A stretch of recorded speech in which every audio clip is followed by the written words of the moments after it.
Deepcover Tv, it's your host Sierra. I'm here with Baltimore City's Mayor, Staphanie Rawling-Blake. How are you today? Fantastic. That's good. We are out front of Melbas. What brings you here today?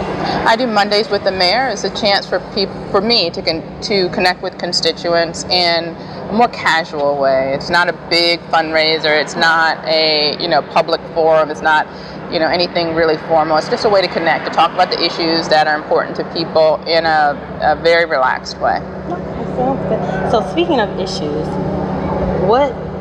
what's your view as far as the murder rate in Baltimore City? We have been troubled by the homicide rate in the city over the past few months. Has really spiked. Right. And it is a big concern for me. And the challenge in even talking about it is there's some assumption that there's an acceptable level of violence, or that if it was one homicide or 10 homicides for the year, that would be acceptable. And I don't think that there's any level that is acceptable, and that's why I work so hard to bring safety to our communities. But we have to understand that there are some in our community who wish to bring harm on others. A lot of what's going on now is beefing between BGF and they're very ruthless, and even the other gangs have commented on the fact that that what they're seeing from this gang is really unheard of. Right. So the challenge is, how do we combat it in a way that allows us to continue to focus on safety throughout the city?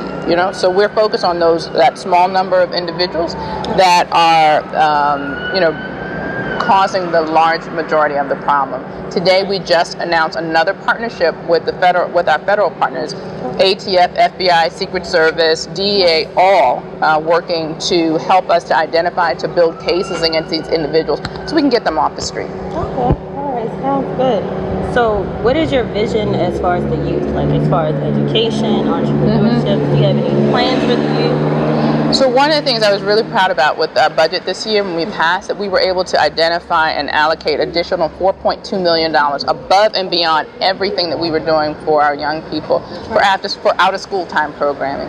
There's a lot that is said about our ability to keep kids occupied in meaningful ways when they're out of school. And not only did we find this $4.2 million in additional resources, as I said, on top of everything else, but we're really focused on those grassroots organizations. So we set aside a portion of that. So when these organizations that are doing good work, they're really connecting with our young people in different ways, but they might not have all their paperwork in order. Right. We're working with them so they can build the capacity so they can qualify for these things. Okay. Now, when I was growing up, I had recreational centers, camps, after-school programs. Is there any thought on bringing that back?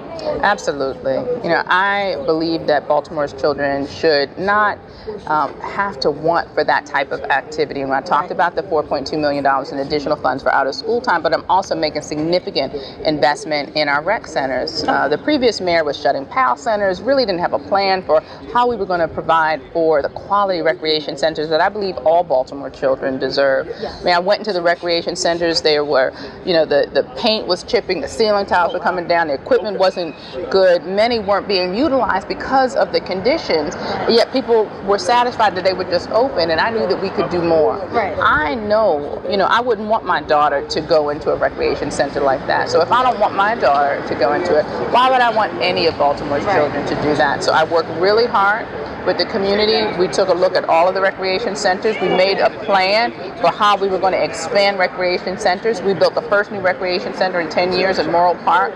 We're going to break ground on 2 more this year in Cahill and Cherry Hill. And we have a plan that we launched about a week and a half ago as a $136 million capital plan to bring destination community recreation centers throughout the city. So I'm very excited to be able to usher in the future of recreation. Right.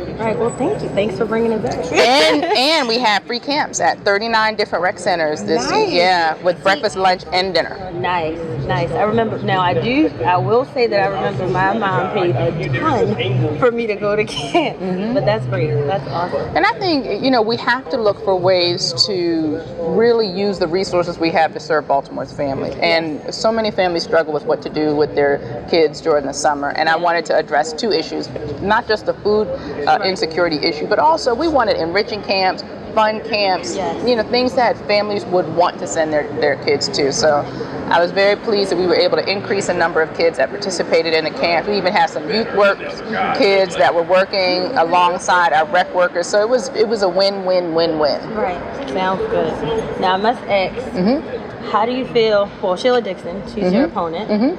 How do you say you two differ? Like, how do you? You know, I've known her my whole life. My father was very instrumental in helping her get started in politics. You know, I have a lot of respect for her. But I will put my record up against hers any day of the week. She left the city with a over $140 million budget deficit. I cleaned that up. Correct. Not only did I clean that up, I cleaned the pension system up that was left in a wreck. We now have the highest bond rating that the city has had in over 40 years. We have a recreation center plan to bring state-of-the-art recreation centers throughout the city. I was able to quarterback the effort to bring $1 billion in new school construction to the city. You know, I could go on and on and on and talk about all the amazing things that we're doing. It's an honor for me to be mayor of this city, and it's an honor that I wouldn't squander. You know, I know how privileged I am to be able to serve in this way, and you know, I make sure that I represent myself and conduct myself in a way that honors the office every single day. And like I said, I'll put my record up against hers any day. Okay, just like that, ladies and gentlemen. Deepcover TV, Staphanie Rawlings-Blake, thank you so much. Thank you. Thanks for coming out. Yes. Get some crab. Yes. Okay. And some wings. And some wings. Okay. Thank you.